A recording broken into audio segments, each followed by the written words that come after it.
Top story in World DNA, the United States has struck Iran for the 6th consecutive night. Iran is now hitting back at U.S. allies across the Gulf. Well, Kuwait also says it is responding to missile and drone threats while air raid sirens were activated in Bahrain. U.S. Central Command says it launched a fresh wave of strikes on Thursday night aimed at further degrading Iran's military capabilities.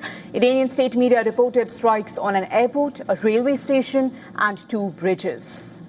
According to Iranian official claims, strikes on 2 bridges in Hormozgan province killed 3 people and wounded 9 others. Another report said 3 explosions were heard around Iran-Shahr airport, with at least 1 U.S. projectile allegedly hitting the facility. Iranian state television had also reported 2 explosions in Bushehr, home to Iran's only civilian nuclear power plant, along with an attack on a railway station in Bandar Abbas.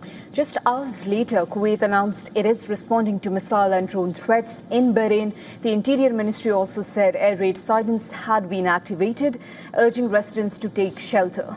Iranian state media claimed the country's military was targeting U.S. aircraft at an air base in Bahrain.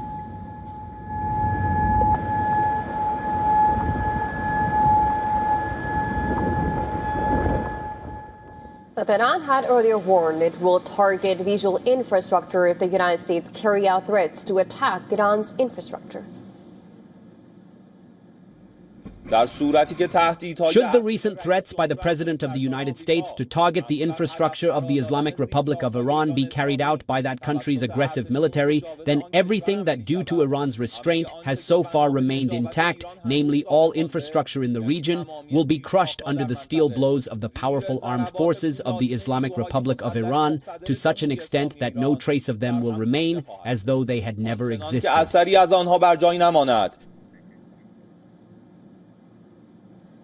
Earlier, U.S. forces boarded a ship in the Gulf of Oman as part of Washington's renewed blockade of Iranian ports. U.S. Central Command also said 3 vessels attempting to circumvent the blockade had been intercepted and redirected since the measure was reimposed amid renewed hostilities. Meanwhile, the White House has said President Trump remains open to diplomacy with Iran, adding that Washington is still talking to Tehran despite the renewal of hostilities.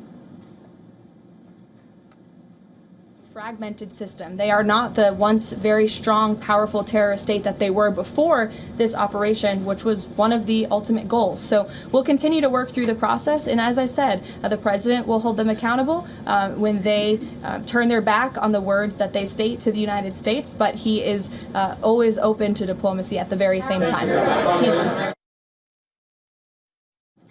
Meanwhile, Yemen's Houthi rebels have warned they could target Saudi Arabia's oil facilities and other critical infrastructure if the conflict continues to escalate.